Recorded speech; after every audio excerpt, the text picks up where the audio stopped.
Okay, we're joined now to discuss this further by Omar Rahman, a fellow at the Middle East Council on Global Affairs, live for us from Washington, D.C. Omar, thanks for your time today. We have just been hearing from Secretary of State Marco Rubio, and Paddy, our correspondent on Capitol Hill, just referred to the carrot and stick there. And I'm wondering if you think the US maybe should be offering some kind of carrot, given how long these negotiations have been going and at the pace that they have been going.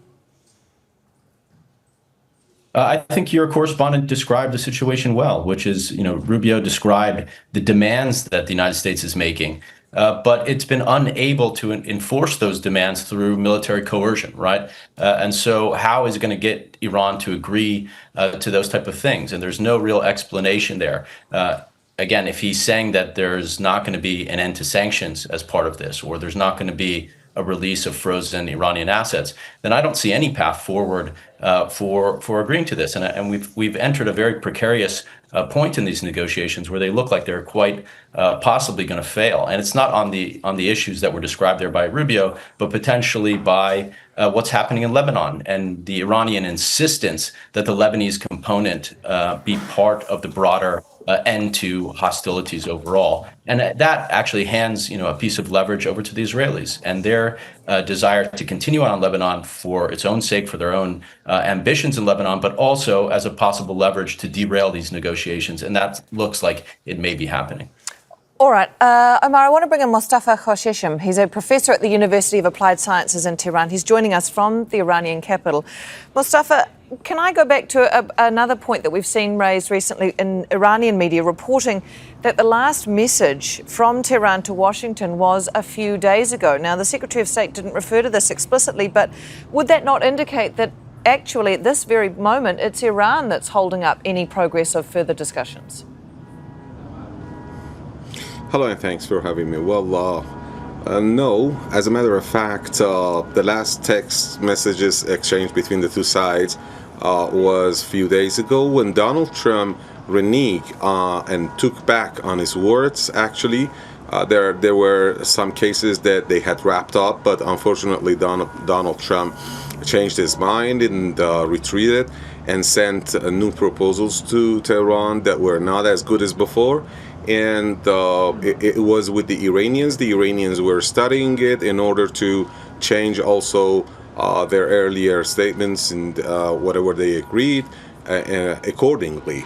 But after the Israeli threat to go for a strike on Lebanon, the Iranians declared that they will stall any kind of exchange of messages, texts, and the last message that was sent to the United States was the ultimatum that was given to the United States and Israel to stop attacking Lebanon, otherwise war will be resumed. So as you could see, it's Donald Trump that actually changed the trend of the talks, especially after the recent violations in the Persian Gulf.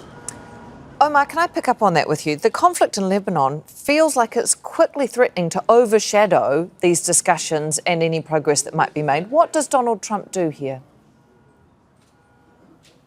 Well, he needs to rein in the Israelis. And I think actually, one of the things the Iranians are doing with Lebanon, besides protecting Hezbollah and their interests there, is it's in effect a litmus test for the Americans. Can they rein in the Israelis? And that speaks to the credibility of the United States as part of this negotiation process. Credibility, trust, these things are at the heart of negotiations, the larger negotiations that will ultimately happen, and the need for the Iranians to be able to trust the United States will stick to its commitment, which it hasn't done in the past, especially under Donald Trump. And there are, obviously that the Iranians will stick to their side of it. But from this aspect of it, Lebanon and the ability of the United States to force Israel to come to a ceasefire there as part of these larger comprehensive end to hostilities is very important. And it doesn't look like the United States is capable of doing that. And what the Israelis are doing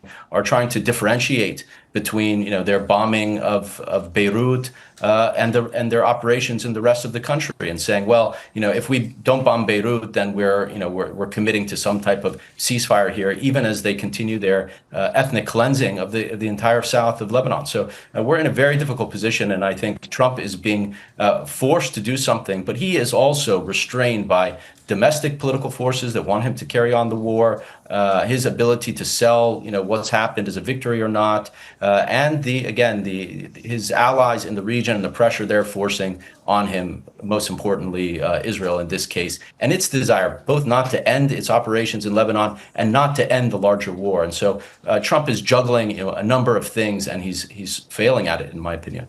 Okay, Mostafa, I just want to come to you for one last thought here. We've just heard from Secretary of State Marco Rubio talking about where discussions are at. And he has implied that he now believes Iran is willing to discuss its nuclear program. Does that give some indication that Tehran is, in fact, willing to start making concessions? I can see you already shaking your head somewhat. No, the whole negotiations is about 14 stages. 4 of them are confidence-building measures, and mostly Iran's prerequisites. That includes removal of the U.S. blockade, releasing Iran's frozen assets, peace for everyone, especially in Lebanon, and also removal of oil exemptions, oil sanctions, and also the releasing Iranian assets from U.S. custody. You don't see any kind of talks about Iran's nuclear program at that stage. That's a confidence-building measure. If it's agreed and put into practice, then there will be also the reopening of the Strait of Hormuz under Iranian management and control. You don't see anything like talks about nuclear program. Now, if you evaluate these 4, you will come to realize that Iran is receiving more merits under such agreement. So to make up for their deficits and to cover up their weak points, the U.S. officials are always talking about Iran's nuclear program, this and that. Nothing's going to happen until then.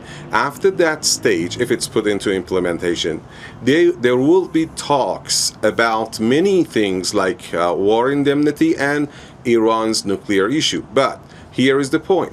The 2 sides have agreed on a framework agreement that if they go into that stage, certain things should happen.